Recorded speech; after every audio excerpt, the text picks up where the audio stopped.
As an introduction, we'd like to acknowledge that our mission at Vose Library is to advance learning, inspire curiosity, enrich lives, and promote community. With that in mind, let me introduce our guest. One sunny day in January 2019, Polly Brandoff and her family gave up their Florida apartment, donated most of their furniture, moved their sentimental objects to a small storage container, and stuffed their car with everything they would live off of for a year. In search of a place to call home, they traveled across 22 states, stopping for a week or for a month at different points of interest, exploring, learning, meeting new people, and ultimately becoming different people themselves. In miles, their journey spans about a third of the length of the earth at the equator. After countless miles and adventures on the road, they've chosen Mid-Coast Maine to be their home. So without further ado, please help me welcome Polly Brandoff. Welcome, Polly. Thank you. Thank you so much, Deborah, and thank you everyone for joining this evening. So yes, very, very nice to meet you all, even though remotely. When Angie first invited me to that talk, it was actually almost a year ago today, and we were planning to do this in person. I was extremely excited. I was getting quite pregnant with our second child, but I was really looking forward to coming and meeting everyone. Unfortunately, as we all know what happened at that time, and I think one thing that I didn't realize at the time is that we had just finished our trip. It was still so fresh in our minds, and I had no possible way of knowing where we're going to land a year later. And now the chance to speak to you today about these, even the most minute parts of our trip, is something I cherish so much, because I no longer take for granted my freedom to pack up and go, and I think neither of us do anymore. So really, it's even more emotional for me to be able to do this with you today than it would have been a year ago, I think. So maybe in some way, fate had its way. So would you like me, Deborah, to just go into presenting a little bit, or would you like me to say Whatever something else? like. I'm going to stop sharing so you have the board if you'd like to go right into that. Sure. And I just want to say, in case anybody's wondering, the accent comes from Bulgaria in Eastern Europe. So thank you for your patience. Hopefully you'll be able to understand me well. I know people usually wonder, so I prefer to answer. Okay, so let's start from the beginning of the trip. One thing I will say is, this is not a sightseeing trip. You will see glimpses and pieces of things you will recognize. But for us, this was so much more than a sightseeing trip. And with one small child and a dog, we knew it was not going to be a sightseeing trip. So what I will share with you is more of it was a home-seeking journey for us. And I will share bits and pieces of how we got to where we are today. And what I will do actually is, I hope it doesn't seem like a literary reading of any kind. I have prepared quite a bit of photos from the trip. But what I also did, and I'm so thankful now that I did it, as we were traveling to every new town, I actually was keeping a travel journal, a blog that was online, and I kept telling the stories of those moments in every single town. So now what I'll do is, there's no way for me to recreate that emotion if I was retelling you the story. So I will just read bits and pieces of those moments as I was capturing them and the moment, and they will probably reveal some of our frustrations in so much more color than I could possibly relive today. So I will share my screen. And we'll make it until as far as we can, because it was a long journey. So I'll try not to bore you with an entire hour for sure. We'll try to do a 45 minutes or so, and then we'll stop. We'll see how far we make it. But yes, welcome to our crazy family's adventure. We called it Exploring the Now. It was the two of us at the time with our toddler only. We didn't have the second child yet. We still have one very hyperactive dog. But we also shared one very big dream of exploration and finding what is the place we would like to call our home.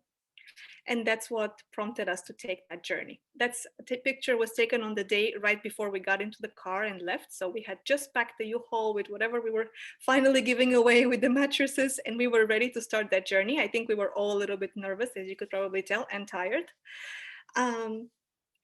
But here is my first blog post, which starts with, why did we leave? And that's what I wrote on the first day, on the first night when we got to the first location. I wrote this: no need to lie. There are many, many moments when we wondered, what have we done? We did not renew the lease for our bright lit, beautiful, comfortable apartment with a very nice lake view. We sold and gave away so many of our belongings.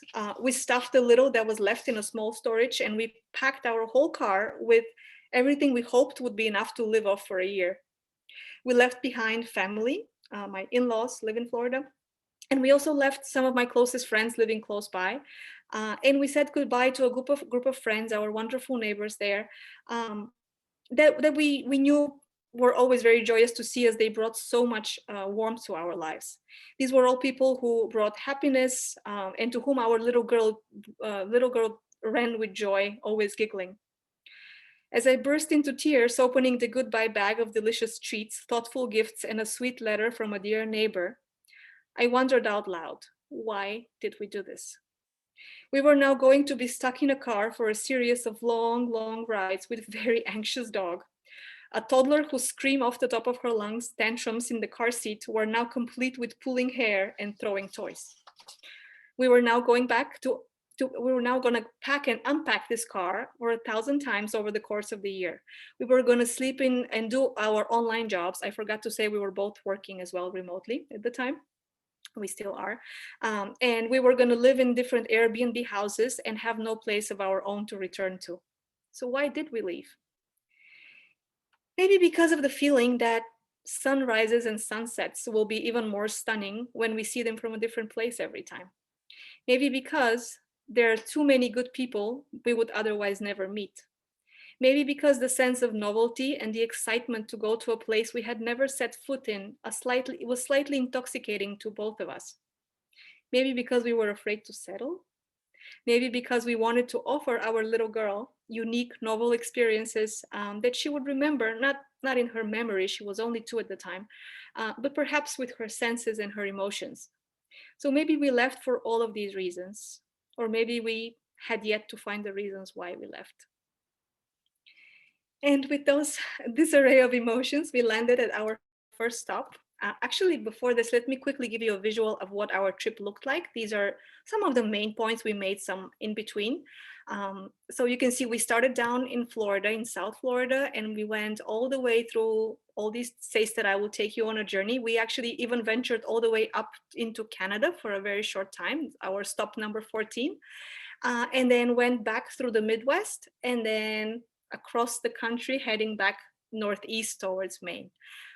So it was quite a long journey, and I get exhausted even remembering it, but suffice it to say, I would not repeat it in the same format again. Our first stop for the week was in Alabama. It's a state I really wanted to see. I had never seen the South. I had only seen the East Coast of the United States. So for me personally, I had a hope of seeing the true South of the United States, some parts of the Midwest and the West Coast. So this was kind of how we framed our journey. And here are some of my notes of the Fairhope stop. As we settled into our home for the week on the bank of the quiet Fish River near Fairhope, I wondered what our stay in Alabama would be all about. Our time here could have many different faces. We could go exploring Alabama's long trail of civil rights landmarks. We could visit the site of Harper Lee's home or that of her next door neighbor, Truman Capote. We could explore the legacy of A.L. Tommy Bass, one of the most notable herbalists of the Appalachian region and in American history. We could explore the roots of Mardi Gras, which as a US tradition actually originated in nearby Mobile Bay, which I'm showing you here in Alabama in the 1700s. And while we did eagerly learn a little bit about all of these local treasures, as early as our second day in town, it really dawned on us that our trip in Alabama would be about something else. So it was a feeling we could not yet quite put into words, we could not yet capture. But it had to do with the warmth and kindness of strangers. It had to do with the lack of distance in the way that people approached us, something that famed notion of Southern hospitality wasn't quite capturing for us. And this sentiment was not limited to us, the visitors. It was something that seemed quite inherent in how people related to one another. While talking to our kind hosts at the Airbnb, meeting people around town, it really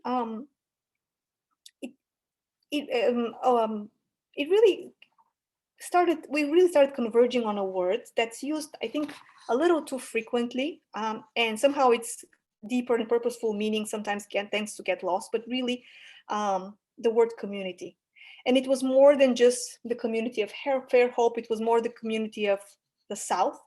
And instead here we felt a strong sense of just belonging to a larger community of humans who should all be treated with kindness and warmth. And actually, a series of very, very serendipitous events led us to making a new friend who truly confirmed that kind of burgeoning sentiment we were already capturing. We met a person who truly expanded and enriched our horizons and our initial sentiments. This was Kath, an inspiring woman who dedicated decades to local community building, and finding out by chance about her community center series, which was called the Sunday Social. She was hosting this every week at her own farm, and passing by, you would never guess that this tiny stage that me and our daughter Aya and our dog are sitting at, that this tiny little stage actually draws like a magnet up to 300 people every Sunday who gather on the afternoons in a very casual concert where this patio becomes the focus of, it becomes a music stage for talented country, bluegrass, folk, rock and roll and blues singers and songwriters. And something that really struck me and remained in our memory throughout the trip was something that Kath, the organizer, said. She says, every Sunday, midway through the concerts, I remind everyone to take a moment to reflect on why we are all here and what do we all have to be thankful for and preserve better. Our clean air, our fresh water, our ability to travel, and enjoy the beauty of this country and the great outdoors. I want to give someone something meaningful to live for, she says, especially those who don't feel like they have much. And how astounding to me it is that those words came at the very beginning of our trip, and now reading them, I get goosebumps thinking of how almost prophetic her words were at the time. And do we now appreciate all of these things that she was hoping people don't take for granted? But anyway, off from Alabama, I will take you to our next stop, which was a small town of Natchez, Mississippi, which I chose because I just read in a magazine that this is an interesting historic town that one would like to visit, and why not put it on our trip?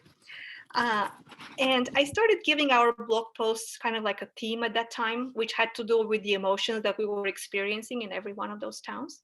So in Mississippi, and this, by the way, is obviously the river, and this is called the Bluffs area of the bank over the river Mississippi. And at Mississippi, which was kind of I think the trip was starting to settle in a little bit more as a reality, and we started feeling like we were a little bit at the crossroads of making a radical decision about whether or not we would continue this insanity. So here's our bits and pieces of what I captured there. Fried catfish in crawfish sauce or pork tenderloin in rich gravy over jalapeno cheese grits. There's no way I'm having that for breakfast. I complained, and I quite remember that moment. I was very frustrated, and I was wondering if it would be really rude to leave that sunny restaurant. It was 9 a.m. on Sunday. It was our first morning in Natchez, and I was frowning at the only 2 brunch items on the menu. And this is me. I didn't tell you this. It was in the presentation. I think I am an anthropologist. I, for a living, teach people to expand their cross-cultural horizons. I teach tools for overcoming closed-mindedness and guiding people towards successful integration in unfamiliar social, cultural environments. And yet there I was tightly shutting my mind and my palate to anything different because it was just so completely out of my comfort zone. And as simple and trivial as this moment was, I knew this was exactly a crossroad. And it was one of those crossroads that both Josh and I envisioned when we started this trip. We knew that our dedication to living in the moment while we travel would inevitably lead to moments exactly like this one, where we would have to make a conscious choice about the reality we want to create for ourselves. So I could insist that we leave, and I could spend another half an hour hungry, frustrated, yearning for coffee and hoping to find a better place to eat where they would offer something other than the crawfish sauce and the cheese grits in with jalapeno sauce. Or I could look over the menu one more time and I could find something else, maybe that we might enjoy trying. So suffice it to say that half an hour later, and half a dozen delicious warm biscuits with apricot butter and a cup of boldly aromatic coffee later, I took a deep breath, very grateful that I had taken the right path at this mundane little crossroad. And it reminded me um, that we just have to be grateful for the fact that there's so much more important things to enjoy in life. It was a sunny morning, and I was sitting with my healthy family in a historic town, and we had a whole week to explore that beautiful town. And our little girl, of course, had no care in the world. I'm not sure if I gave you a picture of this, but maybe not yet. Let me see. This is again the bluffs at Mississippi. And yes, so I'll get into why she didn't have a care in the world. So she was happily devouring the biscuits, and the next day, she was also exploring the town with me. I'll tell you a little bit more about this. So I knew we would be in Dallas the following week, in Austin, Texas the week after that, and a month later we would be in West Texas, and then moving beyond towards Arizona, California, the Northwest, and beyond. Did it really matter what we had for breakfast that day? Not really. But crossroads just like this one kept piling up at that specific time in Natchez, and probably because we felt a little bit more on edge, the reality of the everyday frustrations and challenges of the long trip ahead were starting to settle in. We were settling into our third house in less than 2 weeks. Each move required a lot of being on alert for hidden dangers for the dog, for the little one, and attempting to balance going out with cooking at home, so to speak. I found myself very often frustrated, and I can really, well, this is not my home, so I can only pretend so much that it is. And to make it even more challenging, our 2-year-old's tantrums at the time, they had reached unimaginable heights. I will not go into too much details, but let's say that hair pulling was involved. And we started wondering, should we just cancel this trip? Was it too hard for us? Perhaps there's another path, though. And we had a conversation about this, and we chose this other path. And we realized that maybe we should just make peace with the fact that those frustrations will continue, and we may never be able to let our guards down in new environments. But maybe there's more to this path. Maybe it will also lead us to acknowledging that flexibility, innovation, creativity, all of these could be children of frustration as well. And it also led us to accepting the fact that Aya's tantrums will maybe invite us to walk a little bit more. Maybe we just won't take the car. Maybe we'll find other ways to communicate our thoughts and feelings to her, and maybe she will find other ways to communicate hers to us. And maybe this path also led us to be grateful for the fact that she was already 3 years old, but she was not really making sentences at the time, perhaps because she was bilingual. We're not really sure. But exactly at that time in Natchez, she made her first sentence. She went into the yard and she said, Mommy, look how cool. Come, I show you those rocks. And she had that whole sentence, which she had never said before. And had it not been for all that novelty, I don't know if that would have happened at that moment. So just like that, moments like this made our very rugged old house on the bluffs of the Mississippi River seem a lot more like a home. And we opened ourselves up to new experiences. Aya and I, as you can see, hopped on a sightseeing bus for some extensive sightseeing. And the more I learned, the more I found myself with very conflicting emotions about Natchez in particular. I was in awe with perhaps there were over 300, as I remember, historic, majestic 18th, 19th century mansions and historic homes. They were all with European-inspired architectural and craftsman masterpieces. And they survived the Civil War because at the time, General U.S. Grant realized they were too beautiful to burn down. So these were the homes of plantation owners, cotton merchants, sawmill owners, contractors, free African-American businessmen, doctors, politicians, military people, lawyers, and so many more. And all of these people who were of means, they commissioned the building of these sprawling historic homes, or as they are known as great houses in Natchez. And these homes truly tell the story of this astounding wealth that was compiled in this part of the country in the early 1800s. And at that time, what we learned was that the town was second only to New York in the number of millionaires per capita, which was very interesting trivia for me. But as our bus made its way around the town, there was this contrasting story, which I tried to capture here with the second picture underneath.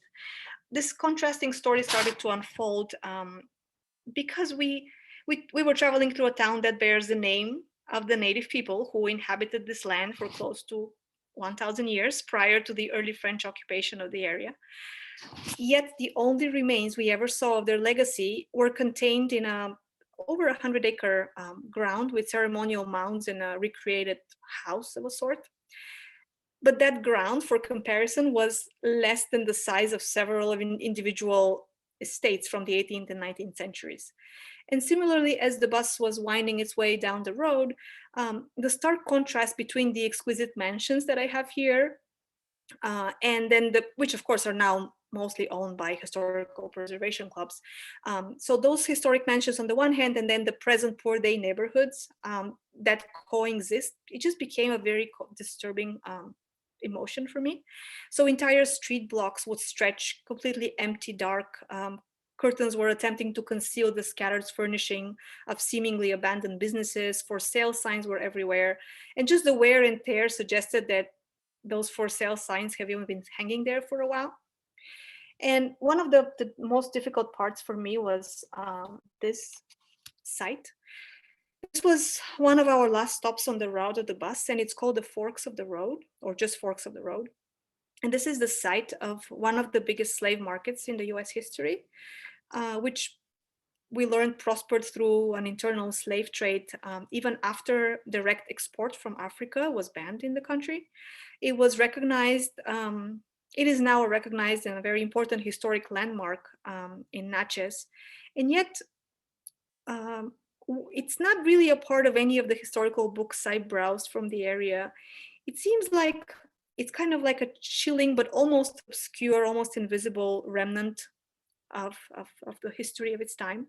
And it's now today almost obscured by gas stations, apartment homes. And just right there, very close to that gas station, are those pair of original slave shackles that are cemented into the ground and honored by this vase of flowers that someone brought. So I struggled quite a bit at Natchez with those conflicting emotions. And it finally just dawned on me that in all of my controversial feelings about the competing images and faces of this town, I might have actually captured some of its essence after all. It's a town that needed all of its faces in order to reinvent itself after the French, British, Spanish rule. It's a town that sadly also needed both its rich and poor in order to survive the socioeconomic and political developments of its time and to remain standing to this day. And perhaps infrequently, the frequently referenced ghost stories that we heard quite a bit about around Natchez, perhaps they tell, they may hint at some of these untold stories of the past. But at my own little crossroad of those personal memories of Natchez, I decided to take Natchez as it is, with all of its rundown ghost-like structures next to the impressive landmarks of affluence, with its majestic old glory, and yet with so much unused potential. I decided to keep both the memory of the fascinating sound of the blues genre, which blossomed here or there in Natchez, and also the heartbreaking thoughts about the people who, as captives themselves, brought over these captivating rhythms from their homelands in Africa. And our next stop on the journey was Dallas, Texas. So we're going from a small town in Mississippi to the big city. And our arrival into Dallas prompted a lot of questions on the nature of human condition, on the nature of living. And just mind you, again, we were looking for a home of our own. So in every single town, we asked what would be the nature of our life here? What will be the nature of our family life here? And Dallas prompted a lot of these questions. And from the very beginning, our arrival there sparked many conversations about the nature of the human condition in a big city in general. And many of the questions we pondered were not that different from the questions about community and belonging that I recall from many of our conversations as a family in the past. But how do you figure out where you belong in a very rushed, dynamic place like this? How do you make human connections in a big city where your neighbors may remain anonymous indefinitely, where the opportunities to walk and access nature are more limited, where you need more patience and time to invite someone to slow down long enough to really, really meet them. How could we carve out our little universe here in the week we were going to spend there, but also in the long term if we were to choose this place as our home? So our answer was, we would connect. Instead of connecting to people, which may not be feasible in a week, we would try to connect to places, and we would try to create meaningful family memories from experiencing those places. And perhaps these places would not always be of historical significance, but they would be significant to us because they brought us joy there in this moment, in this big crazy city. So this is how we call them the ribbons of bridges of Dallas. As you come into the town, if you've been there, you probably remember how breathtaking that is and a little overwhelming, that first emotion. But our decision to bond to places instead of to people actually led us to some fascinating experiences for the little ones. So it was the World Aquarium, the Dallas Zoo. We explored the cattle industry in Fort Worth, which was in, what was it called? Fort Worth Stockyards was the place called. And we were just slowly making new memories that better bonded us to this city, even though we weren't really making any human connections there. And on our final night, I think it was around Natchez, actually on the previous stop, that we came up with this family tradition to always do something truly very memorable and almost, something that would remain with us for a long time as a memory on the last day before we left the town. So on our last night in Dallas, we chose that it would be the most spectacular way to just go all the way up on the 57th floor of the Reunion Tower, where they had a big observation deck. And this glass-walled elevator just whisked us towards the sky, and it took us to this breathtaking panoramic view from the top of the, I think it's, well, actually, I'm not sure how tall that building was, but this was the 57th floor of this observation deck level. And, these bright garlands of light framed the contours of these skyscrapers all around us. And there seemed to be just truly no end in sight to that sprawling, shimmering sea of roads and concrete and steel underneath us. And we had to battle some dizziness from this whole experience. And it was also an open area where you were battling the winds as well. So it was very adrenaline-inducing experience, but we clearly knew that we found the perfect way to say goodbye to this city, but we certainly knew this was not going to be the place we would call our home. But we still think that we did good justice with the way that we enjoyed it while we were there. And we actually spent quite a bit of time in Texas, I realize now in hindsight, because our next stop was Austin. And Austin was a town that we did consider very seriously moving to for many, many reasons, which I will not go into, but it was very close to a lot of our sensibilities, a lot of our health and dietary choices and what we were searching to find in a community. But there were also quite enough reasons that convinced us against it. But maybe we can do some question and answer at the end. I'm curious to hear other people's opinions about some of these towns that I kind of briefly mentioned here. But in Austin, something that really struck us was that we were very hard pressed to find a Texan license plate, a Texan accent in the city center, at least. So all of these colorful license plates suggested that people either traveled from somewhere really far to live there, or everybody that we talked to usually would just say something like, well, I just recently moved from so-and-so.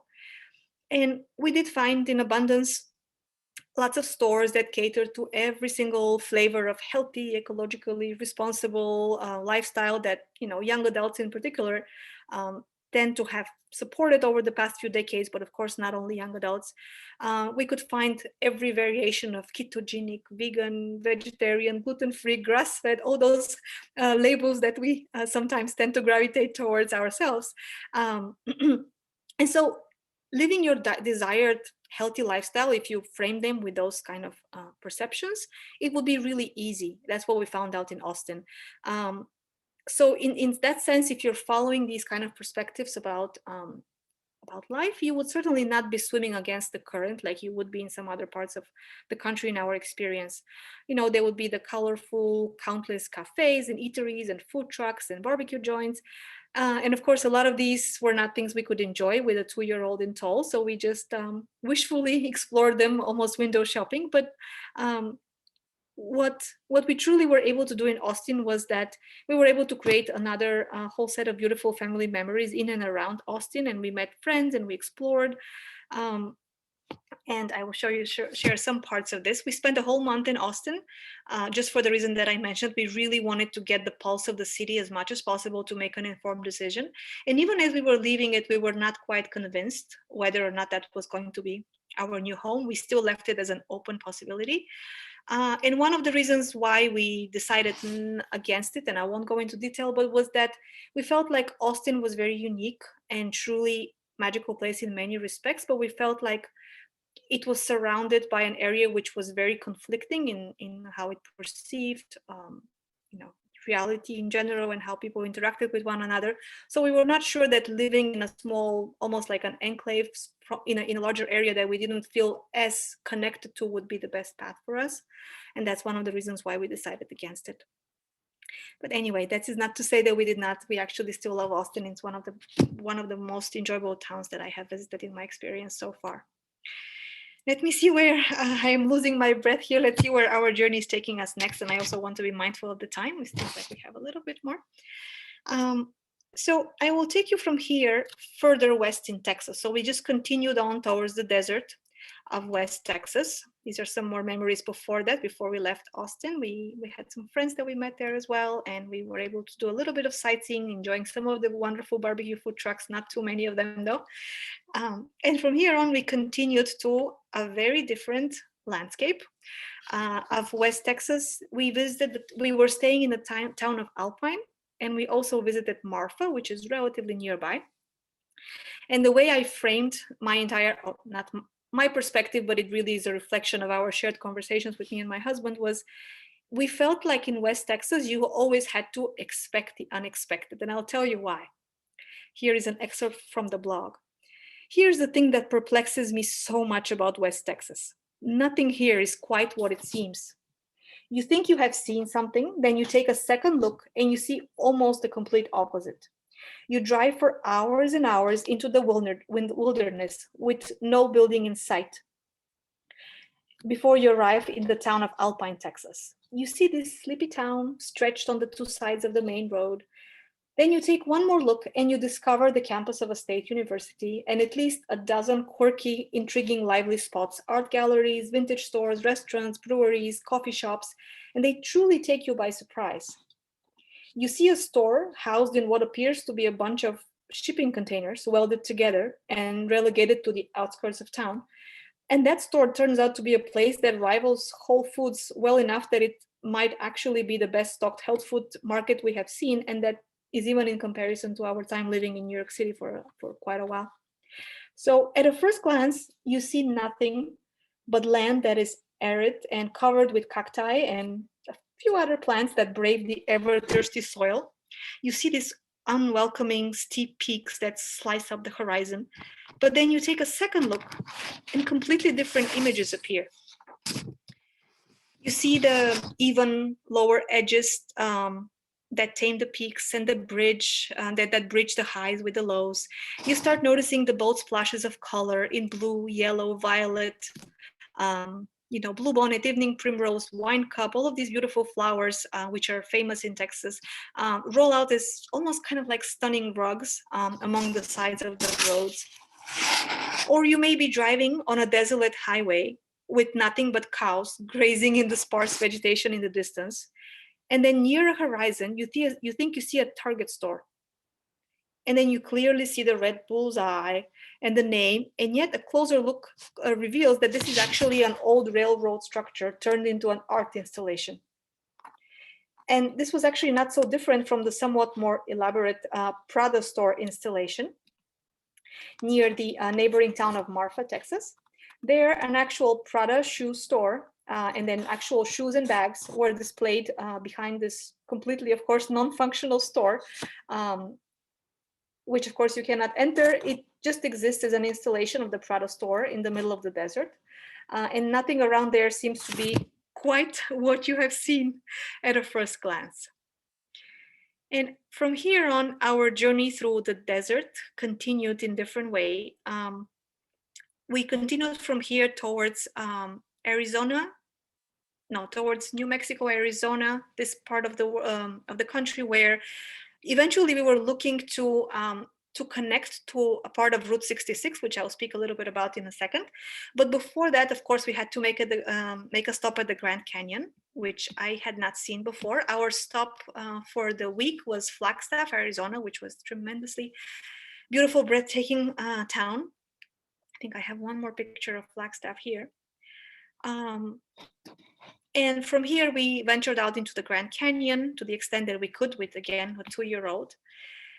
And probably many of you have been to the Grand Canyon more than once. I highly doubt that there will be anything I will tell you here to describe what your experience has been as well, or what it would be if you had not been there yet. But certainly, if you have ever been to Grand Canyon, you know that there's no words that can truly capture its, as I wrote in the blog, the timeless, breathtaking, almost debilitating magnificence. If you've never visited, then you should know that no one else's description will ever quite come close to the emotional whirlpool that this site will bring forth in your own universe. To me, much like childbirth, standing by the Grand Canyon was the closest I've ever felt to the power of nature. It's a force that leaves you feeling equally small, vulnerable, but at the same time, realizing deep inside that you also carry this raw, unmatched strength that emanates from the very spring of life. And I know this would not be your description as well, but that was my own. And in between our jobs and our visit to the Grand Canyon, actually, let me show you a few more pictures of the Grand Canyon that we tried to capture. As I'm sure you know, there's no camera that could truly bring you close to what the Grand Canyon brings on as a visual experience. Let me see if I have one more. In between those trips, we also did a little visit here and there in Arizona. This is the site of the best preserved meteor impact with Earth, as we learned. It's very close to Flagstaff, Arizona.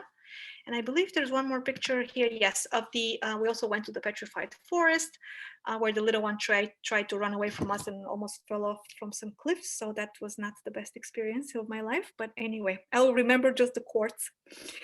But in between, that visit, like I said, to the Grand Canyon, we really wanted to dedicate some time to travel back, in our minds to the 20s and the 30s of the previous century. This is something that was personally very strongly important to me. I've always been very drawn by the idea of Route 66. And from the very beginning, my husband told me, forget it. The modern I-40 highway has taken over most of the old mother road between Arizona and California. It will be almost impossible to really get a good experience. But we were able to catch here and there some waypoints and some detours that gave us a little bit of that original Route 66 feeling. And what we saw on that trip was, of course, old cars. Some, of course, now they're historic exhibits. Some of them were just scattered alongside small towns on the old road. And I kept wondering about something as we were. This is one of the diners and the inside of it. I'm not sure how all these attached things are to the wall, but they seemed pretty retro to me. But I kept wondering about this. So I was wondering what it must have been like to travel in one of those cars. I just couldn't stop thinking about this. You're traveling slowly along this road. There's no AC. There's no Pandora or whatever Sirius XM playlist. There's no child car safety seats. There's no airbags. There's no Google Maps, no iPhones. And I just truly kept wondering what it must have been like to travel down that road and to not have to hurry to get from point A to point B, but rather you're not looking for the shortest route. You're just, you're probably getting lost here and there. You're probably running out of gas in the most inappropriate places. What is it like if you have no access to a payphone? And it dawned on me that self-reliance must have been really a part of many more people's skill sets than it is sadly today. And of course, I had many more questions than I had answers. But it must have been just when you're not looking to get from point A to point B, then probably you're focusing your attention more on the, on the actual journey, on the actual experience. So it's not so much getting to your final destination, but rather just truly enjoying what's in between, what's in that journey. So I think really those colorful motels suggested exactly this, these overly decorated diners with their retro music and their countless signs on the wall. It really seemed to me that they aligned with those kind of sentiments of what day-to-day travel must have been like back in the day. And I'm truly grateful we were able to capture some of that experience for ourselves. And with this, we've made it to the end of Route 66, which, as you know, ends in Santa Monica, right on the beach, or at least it used to end there. And we were very happy to be able to take a picture to commemorate that we've made it to the end of that route. In LA was a shift. Well, this was, of course, our experience in Los Angeles, and LA was quite a shift in experience for us, for the better, I think. And I'll tell you why I captured some of those emotions here. We used to feel quite alone on this trip very often. There was just no way around it. We had each other as family. We met some exceptionally kind Airbnb hosts, but just town after town, we were always surrounded by strangers, inevitably. And it was something we knew was coming as we were getting ready to travel. But it's the kind of feeling you can never be truly prepared until it happens to you. Sometimes I would take our daughter to a local playground and people would say, "Hey, did you guys just move here? Did you just come to the area? Where are you from?" And I wasn't even sure what to say anymore. New York is where my husband and I lived the longest. Florida was our most recent home at the time. I was born on a whole other planet, another continent, not so much as a planet, but it might as well be another planet. And right at that time, our home was different every single week. So we felt like we lived everywhere and nowhere at the same time. And for that reason, our time in LA was truly special because it completely turned around. We actually had a real home for quite a while, for almost a month, because our extended family, my husband's extended family, lives there. So we had his uncle and aunt and cousins, and we had caring people to share experiences with. And it was a series of truly happy reunions. Let me not forget to also share some pictures from there. This is, I'm sure maybe some of you can recognize from the Big Sur, the unmatched beauty of the Big Sur.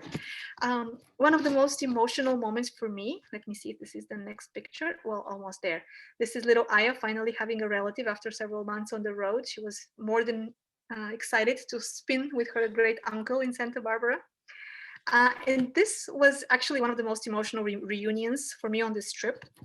I was very lucky and very fortunate to meet this friend of mine. We last saw each other over 24 years ago, back in Bulgaria, where we both grew up. And actually, our parents, both my friend and my parents and my mom and her dad, they were born on this picturesque street in the countryside in Bulgaria that was filled with the aroma of lilacs, linden, cherry tree blossoms when I was growing up. And our grandparents were very kind neighbors to one another for decades. And then our parents played together as kids.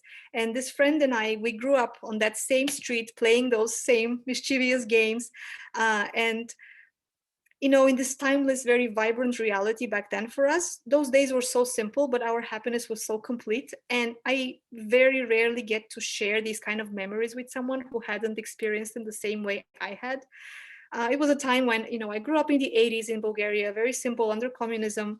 We had very few toys, but we had obviously lots and lots of imagination to play with. We had each other. We had those beautiful sprawling gardens to explore and get in trouble with. And so, the fact that I was able to meet my friend 25 years later, and also the fact that our daughters instantly became best friends the moment they met, was one of the most emotional moments for me on that trip.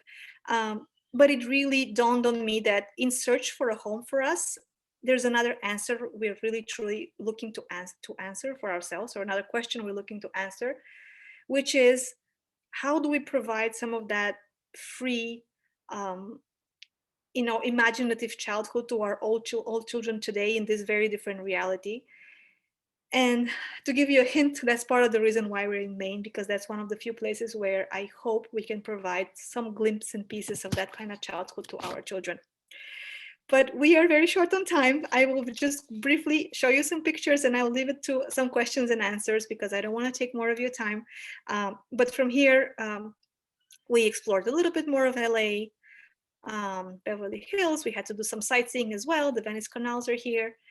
And we took the Big Sur up all the way towards Oregon. This was one of the most beautiful sights that I had ever experienced in my life. We made it to San Francisco, where we also stayed for a month. This was our home in San Francisco, in Oakland, right above San Francisco, overlooking it. We had some experiences of Napa Valley to the best we could with a 2-year-old. Some more of San Francisco. And then a little more San Francisco here. And then we made it to Portland, Oregon, which was another town we considered very strongly for living. And here are some of the experiences there. And I will just take you to, I believe, to the end of Portland, and then we'll open it up. But these are some of the beautiful views. It actually reminds me very much of Maine. And I will love to hear your thoughts on that as well. But this is Polly, this is Deborah. We don't have any questions or any comments in the chat. Oh, they're coming. But I just wondered, this has been such a beautiful, beautiful exploration with you. Thank you so much. I'm just wondering, I'm feeling like we need a part B here because I want to know about the rest. Take your time so much. Oh my goodness. All right, let me just read what Angie has written. And I feel like, oh, we've got to get you back to Maine and cross the US again. Well, in all fairness, our trip, well, I have a few more of those detailed accounts, but then we sped it up a little bit. So after we made it to, let me show you that map. I'll show you where we were, and then we can talk about a second. But do I have the map here? Yeah. So let me just make it bigger one more time. So basically, after we made it to Canada and then all the way back down here to, I think, to Salt Lake City. So I would say Salt Lake City was our last. So we would be, we traveled all the way to Portland. From here, we went through Washington State, then into Canada, and then down towards Utah. And this was really our last very explorative step. And from here, what actually happened, quite unfortunately, is my husband started feeling a little overwhelmed with the journey. He was battling much more difficult time in terms of his work is very, very intense. Mine was not at the time. I was teaching at a university. I was very hands-off in the sense that I could do my work whenever, but he couldn't. So from here, we decided that we really need to take up the pace a little bit. So from here on, my accounts are not as exhaustive. So I don't think that I would have as much of an account from here. But we sped up to Maine, and I actually I have yet to write my Why Maine post, but I think I have it in my heart. So I'm not even in a hurry because I think I have all the answers in my heart, and I would love to hear yours as well. Why Maine for you? Yeah, well, we're glad you're here. All right. So Angie is saying, Polly, you're a brilliant storyteller and presenter. It's been a real honor to hear about your adventures. Thank you so much for sharing your personal insights and your true appreciation for life, nature, and the human experience. That's so wonderful. Thank you, Angie. Does anybody else want to simply unmute and ask Polly any questions? Or you can put them in the chat. Can I say something? I've just beautifully written what you wrote, and for someone with English, I'm guessing is your second language. Your vocabulary, your descriptions are just beautiful. Just even in old West Texas, I mean, it was like just a painting in words. It was lovely. And I would love to hear the rest of your trip too. Thank you. Thank you, Amy. I second that. Doug is asking, how did you manage the temperature and climate changes That's a great question. We didn't manage that very well. We struggled quite a bit with those.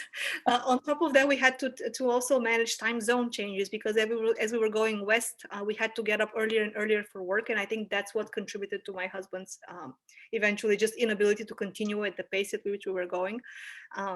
So yeah, we didn't. We had packed the car with layers of every kind that we could possibly imagine, and you know, but one thing that we learned is you can live with so little, and we all know this, but we kind of forget it.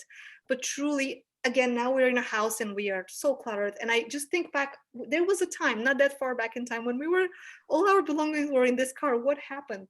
Space happens. I don't know what it is. You feel like you have to fill it. So yeah, we didn't do a great job with this, but you can make do with whatever you have. That's what we learned. For sure. I'll just wait to see if anybody wants to unmute and ask other questions. Hi, Deborah. It's Lori, and Tim's here too. Hello. Hi there. I just wanted to say that Polly was a wonderful trip. I'm so glad you are sharing that with all of us, and I think, like you say, we got a good sense of the most of what you had done, but we would love to see the rest, and why the reason you you chose Maine. Thank you very much for being here. My pleasure. Thank you for welcoming me. Yes, welcome. Anybody else? I'm curious why you finally decided on Maine, or are you still moving? Oh, we're not moving. We're here for the long run. No. Well, the short story is I had been in love with.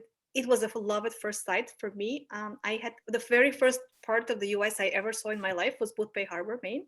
I was only 20 years old. I came here at a summer exchange program. I was working those tourist jobs, dishwasher, housekeeper, you name it, all of these jobs in Boothbay. And I just had fallen in love with the way people interacted with one another, with the way I was treated.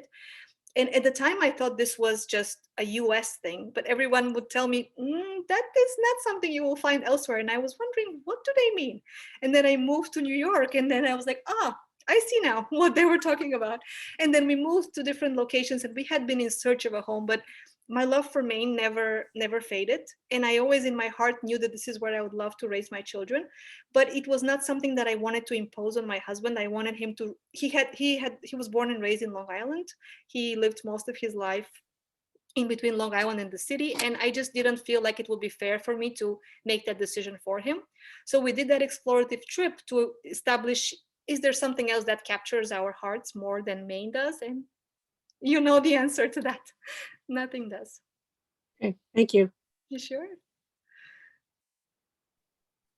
But yes, and also, I mean, again, one more, just quickly to come back to this topic, that there's probably very few other places in the country where I would make the kind of connection that I made with Angie the first time I went to the library, and that she would spend 25 minutes showing us around the library and making that really, truly personal connection. There's not too many places where someone like that would, who meets so many patrons every day, would remember my name, would remember the brief time I mentioned to her that we traveled, and would seek me out and try to make that connection. And a year later, Deborah and Angie would still pursue me to be here. This is very rare, and I don't take it for granted. I cherish it, and it's one of the many, many reasons why I enjoy being in a community like this. Okay. Yeah. Thank you, Polly. My pleasure. Oh, Angie's saying you may make her cry. Thank you. Well, it's the truth. But thank you all so much. It's been a pleasure, and I'm so surprised that the little ones didn't make an appearance. So that's I guess good for you. I don't know about us. We probably would have liked to have seen them. If there aren't any, I'll just wait just a few more seconds in case anybody wants to unmute. But again, Polly, this has been a fascinating, a lot of us say, oh, let's just go for a year, but few of us actually do it. Good for you. Yeah. Congratulations. Again, I told you, no more, never again in that format. But once was good. Yes. All right, everyone. So this concludes our presentation for this evening, and all of us at Vose Library, thank you for attending our Zoom with Vose Wednesday series. And we hope that you'll help spread the word, and also join us on Wednesday, March 24th at 6 p.m., where Union resident Kathy Langler discusses her new book, Herbal Revolution and the Healing Powers of Herbs. Good night, be well, stay healthy, everyone, and happy St. Patrick's Day. Take care. Have a good night.